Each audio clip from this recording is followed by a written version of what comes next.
para mim é uma grande honra ser recebida aqui no Tribunal de Contas do Estado de Santa Catarina, que não só nos acolheu nessa oportunidade do 9º Congresso Brasileiro de Direito Urbanístico, como também já sabíamos de outros momentos do trabalho bastante intenso na relação de controle, do trabalho hercúleo e muito sério que existe aqui nessa casa.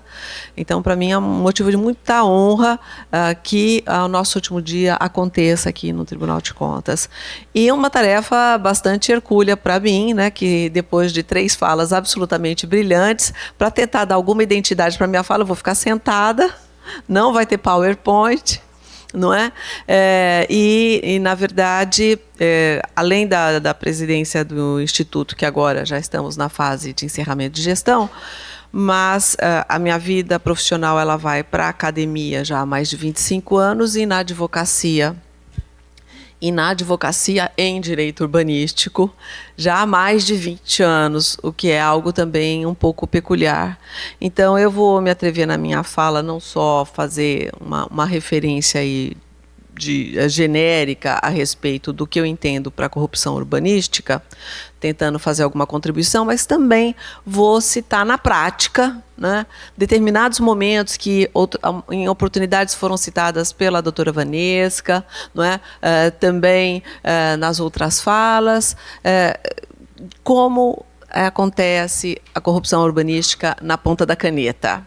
Né, porque já experimentei em diversos momentos essa situação, e aí uma dificuldade muito grande de perpassar por isso, sem toda hora ter que ser, né, justamente a paladina da moralidade, como é que reage, como é que faz, às vezes representando ao Ministério Público, às vezes tentando barrar um projeto de lei e tudo mais. Então, vou convidá-los a seguir comigo nos meus alinhamentos a respeito.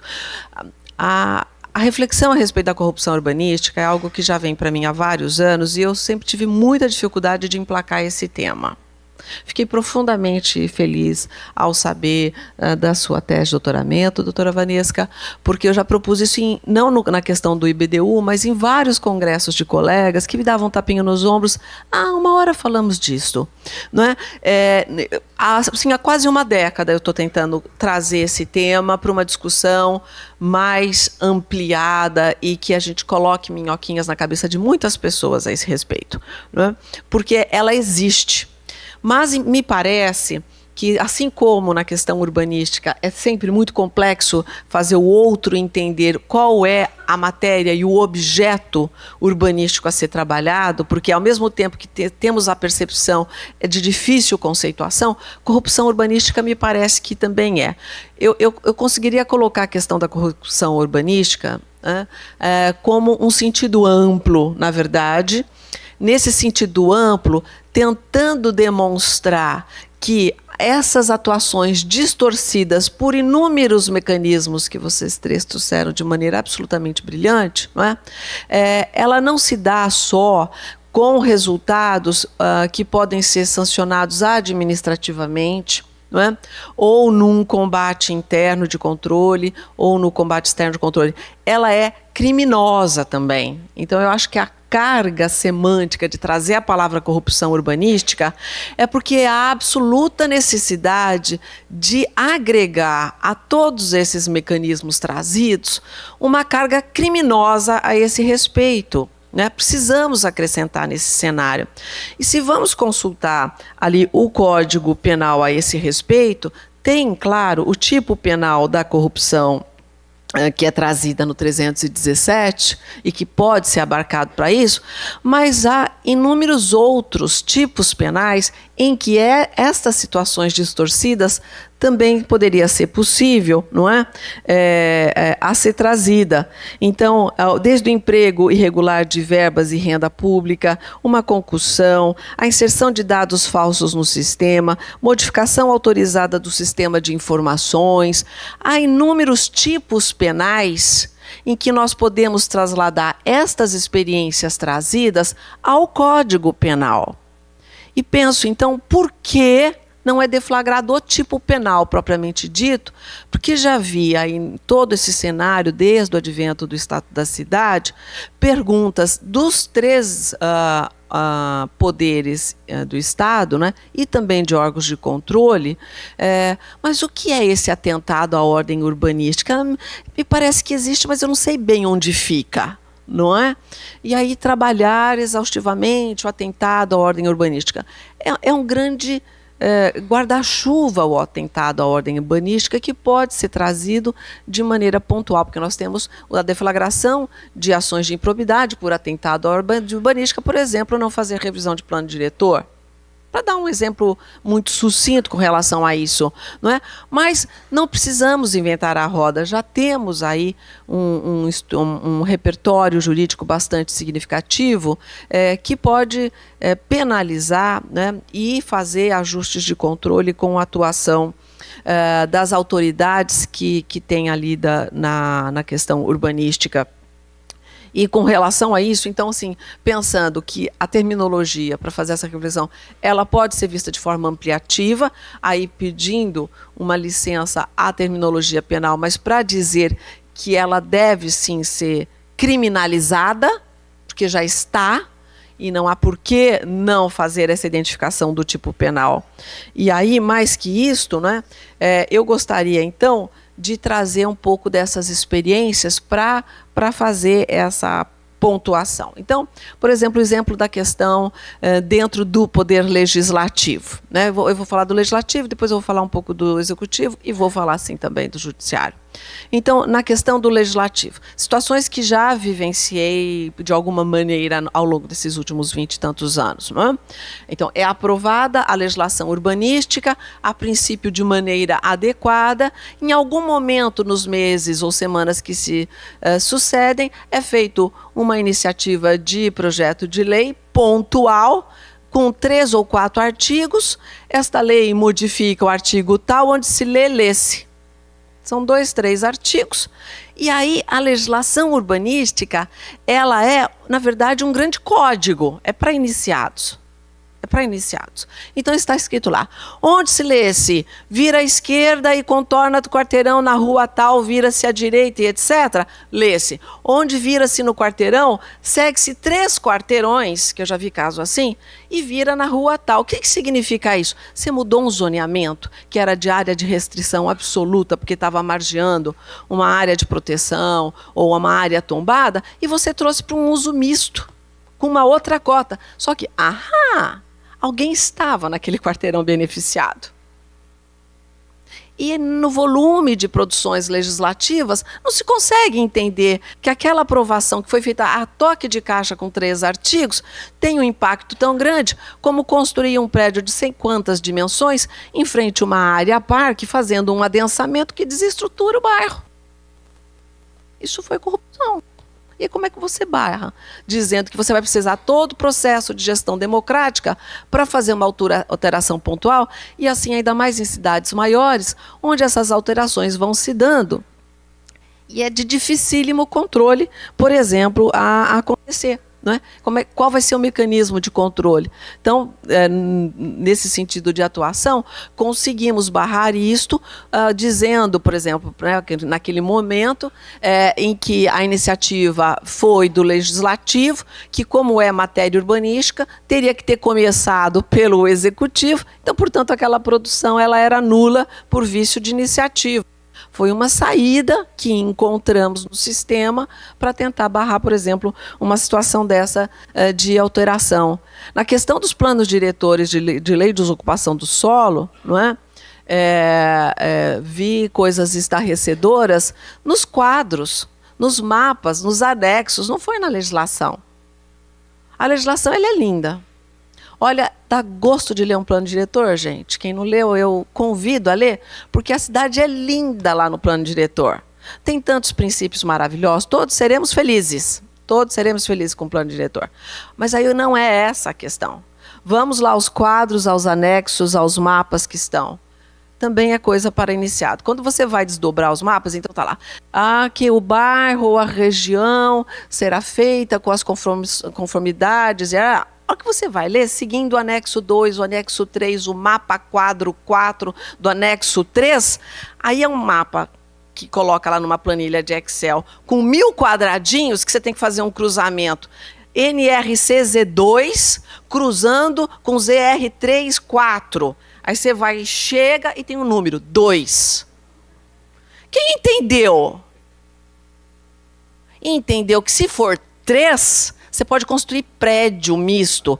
Que se for 2, é prédio de 3 andares residencial. O 2x3, naquele quadro Z4, CR, pá, fez essa diferença. Não é no plano diretor, gente.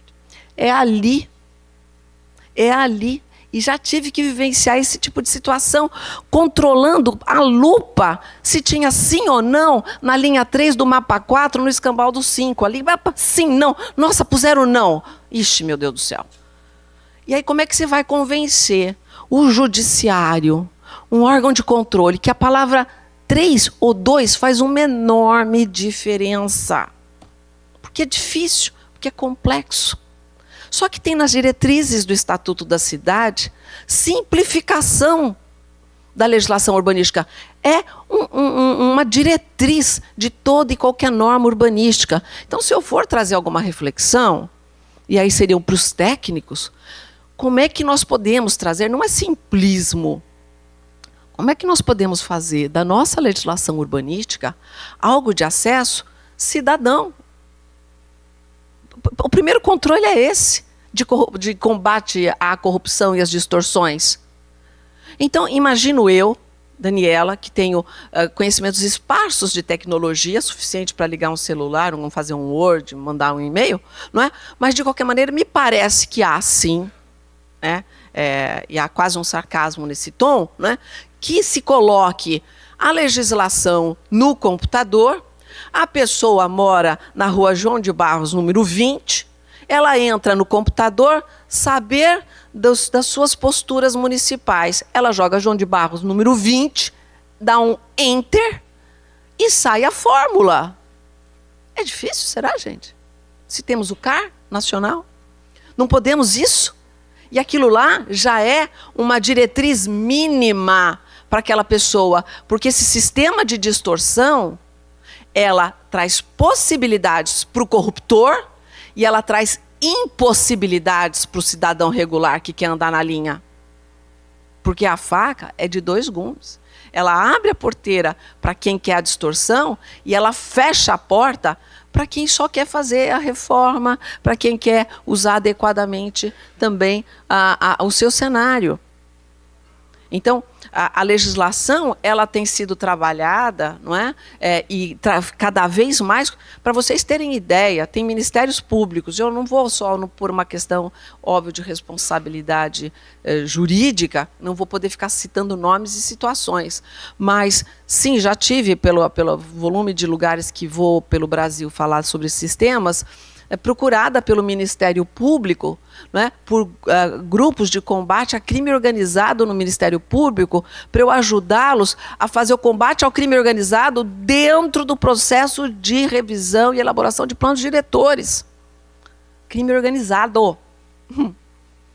É nessa monta que nós temos. Então, acho que a gente deveria voltar para as diretrizes e entender da simplificação e da liberação, e aí acho que essa é uma ferramenta que deveríamos talvez perseguir, que é internalizar dentro da tecnologia estas possibilidades. Porque, por exemplo, seguir o procedimento eletrônico, e alguns procedimentos de licenciamento já estão eletrônicos, e conheço alguns, e tenho trabalhado como advogada em alguns, trazem o que a pessoa quiser que traga.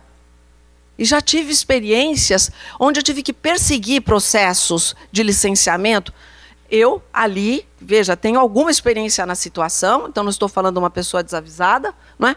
Por 4 meses, o processo pulava de um canto para o outro, mas na tela estava: localiza-se lá na secretaria tal, com funcionário tal, no telefone tal. Está lindo de ver. Para o órgão de controle, que lindo. Aí vou eu, advogada, para tentar saber por que foi deferido rapidamente um processo que tinha sido indeferido totalmente e, de repente, no mês seguinte ele está deferido totalmente e vai para o arquivo imediatamente. Aí vou eu no arquivo tentar achar esse processo. Não, ele não está mais no arquivo. O secretário chamou de volta. Como chamou de volta? Onde está isto nesta tela que não vejo? Não é um procedimento interno, não precisamos noticiar.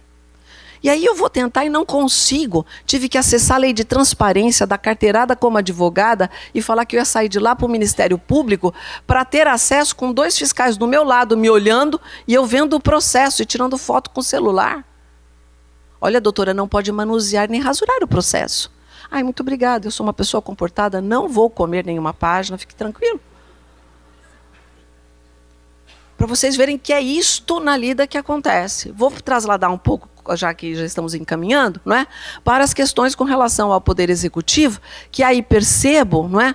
De todos os processos que já vi, a absoluta não padronização de procedimentos administrativos e licenciamento urbanístico, que também é para o bem e para o mal. E aí o descalabro chega tão grande que eu já vi estagiário aprovando grandes empreendimentos e autoridades que fazem um garrancho, que se diz uma assinatura, que não tem carimbo nem paginação e não tem o logo oficial da prefeitura. Não há procedimento mínimo, não há prazo, não há sequência. Então, eu, por exemplo, eu estou cuidando tô cuidando no sentido de cuidar, porque você pega no colo quase, né? Empreendimentos absolutamente corretos, que porque não estão pagando a Caixa para pessoas ABC, não conseguem aprovar um loteamento de classe C numa área adequada, que é uma gleba, com todas as conformidades. Esse procedimento está rolando há 10 anos. E não conseguimos tirar, porque vai, porque volta, porque vai, porque não há um procedimento. E taca a lei de processo administrativo federal, estadual, e tenta, e judicializa, e volta, anda um pouco, e vai, judicializa, negocia, vai, chama uma, e vai.